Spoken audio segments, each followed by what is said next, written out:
নিউজিল্যান্ডের এক কৃষক এক অদ্ভুত সিদ্ধান্ত নিলেন। তিনি প্রায় 400টি ভেড়ার প্রথম চালান নতুন একটা দ্বীপে ছেড়ে দেন।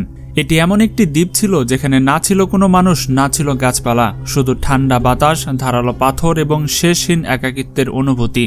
কৃষকের ধারণা ছিল যে এই ভেড়াগুলো স্বাধীনভাবে ঘুরে বেড়াবে, প্রাকৃতিকভাবে বেড়ে উঠবে এবং তাদের পশমের উৎপাদন বৃদ্ধি পাবে।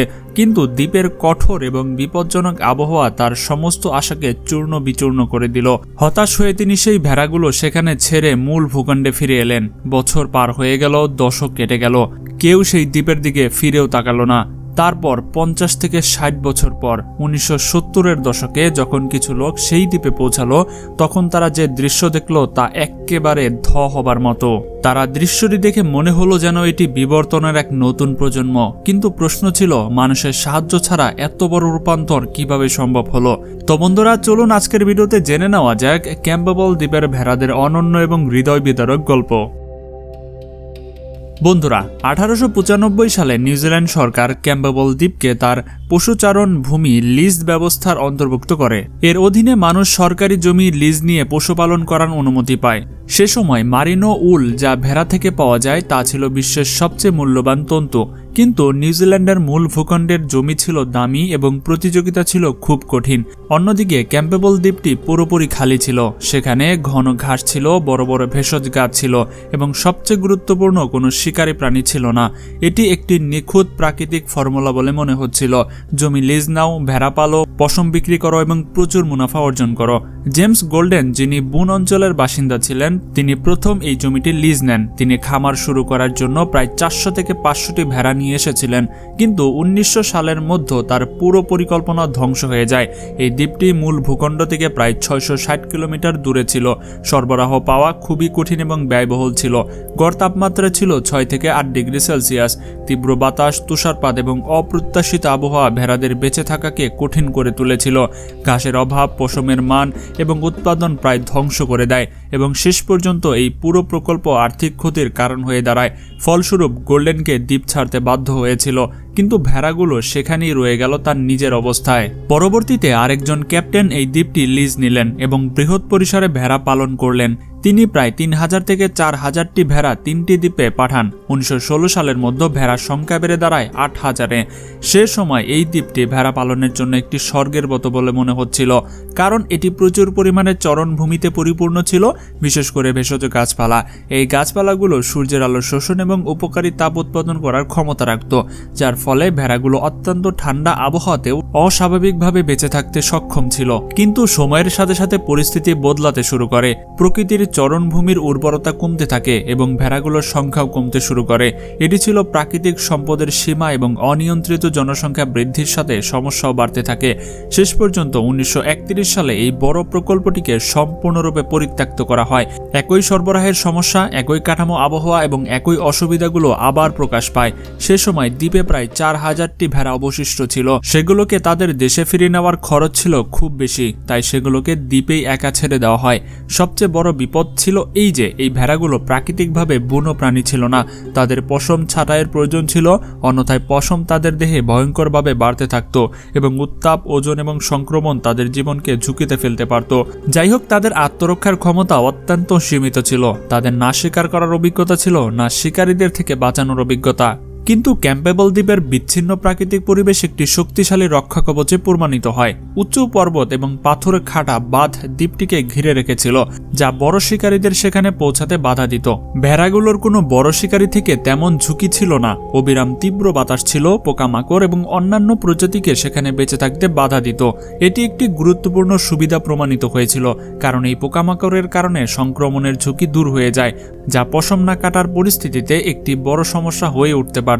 এভাবে প্রকৃতি নিজেই এই ভেড়াগুলোর জন্য একটি প্রত্যাশিত সুরক্ষা ব্যবস্থা তৈরি করে। 1931 থেকে 1970 সালের মধ্যবর্তী সময়ে কোনো মানুষের হস্তক্ষেপ ছাড়াই ভেড়াগুলো ধীরে ধীরে তাদের জনসংখ্যা পুনর্গঠন করা শুরু করে। এটি ছিল এক চরম নির্বাচনের চরণভূমি। যে ভেড়াগুলো কঠোর এবং নতুন পরিবেশের সাথে খাপ খাওয়াতে পারত না, তারা দ্রুত মারা যায়। কিন্তু যে ভেড়াগুলো শারীরিকভাবে শক্তিশালী ছিল, যাদের মন এবং দেহ নতুন পরিস্থিতির সাথে মানিয়ে নিয়েছিল, তারা বেঁচে থাকে এবং তাদের বংশবৃদ্ধি বৃদ্ধি অব্যাহত থাকে। এভাবে প্রজন্মের পর প্রজন্ম শুধুমাত্র টিকে থাকার জন্য সেরা জিনই স্থানান্তরিত হতে থাকে। ফলস্বরূপ দ্বীপে কেবল সেই ভেড়াগুলোই অবশিষ্ট থাকে যা ছিল অত্যন্ত নমনীয়, শক্তিশালী এবং কঠোর আবহাওয়ার জন্য উপযুক্ত। এটি এক ধরনের প্রাকৃতিক নির্বাচন ছিল যেখানে শুধুমাত্র সেরা বৈশিষ্ট্যযুক্ত প্রাণীরাই বেঁচে থাকে। বন্ধুরা, 40 বছর ধরে কোনো মানুষের হস্তক্ষেপ ছাড়াই ভেড়াগুলো তাদের অভ্যাস বদলে ফেলে এবং সম্পূর্ণরূপে স্বাধীন হয়ে যায়। এই প্রজাতি, যা পূর্বে মানুষের উপর নির্ভরশীল ছিল, এখন প্রকৃতির সাথে একাত্ম হয়ে এটি বুনো জনসংখ্যায় রূপান্তরিত হয়েছে। তাদের জীবনযাত্রা, আচরণ, এমনকি শারীরিক গঠনও বদলে যায় এবং তারা সম্পূর্ণরূপে বুনো প্রাণীর মতো হয়ে যায়। তারপর 1975 সালে যখন বিজ্ঞানীরা সেখানে পৌঁছান, তখন তারা একটি অবিশ্বাস্য দৃশ্য দেখেন। ভেড়াগুলো শারীরিক গঠন বদলে গেছে, তাদের পা লম্বা হয়ে গেছে এবং তারা তাদের মাথা উঁচু করে চলাফেরা করত। তাদের পশম ঠান্ডা এবং তীব্র বাতাস সহ্য করার জন্য অত্যন্ত ঘন এবং শক্ত হয়ে গিয়েছিল। শক্ত গাছপালা ব্যবহারের কারণে তাদের চোয়ালও শক্তিশালী এবং সহনশীল হয়ে উঠেছিল, যা তাদের শক্ত গাছপালা চিবাতে সাহায্য করত। তারা মানুষের হস্তক্ষেপ ছাড়াই তাদের শরীরে জন্মানো অতিরিক্ত পশম ঝেড়ে ফেলার ক্ষমতাও নাকি তৈরি করে ফেলেছিল। এবং সবচেয়ে আশ্চর্যের বিষয় কি জানেন? জন্ম নেওয়া ভেড়ার বাচ্চা মিনিটের মধ্যে নাকি হাঁটাচলা শুরু করে দিত। এটি ছিল একটি বুনো প্রজাতির বৈশিষ্ট্য যা তাদের সম্পূর্ণরূপে তাদের পরিবেশে মানিয়ে নিতে সাহায্য করত। প্রকৃতি তাদের সম্পূর্ণ নতুন বুনো প্রাণীতে পরিণত করেছিল। তারা সম্পূর্ণরূপে বুনো এবং পরিবেশ উপযোগী একটি প্রজাতিতে পরিণত হয়।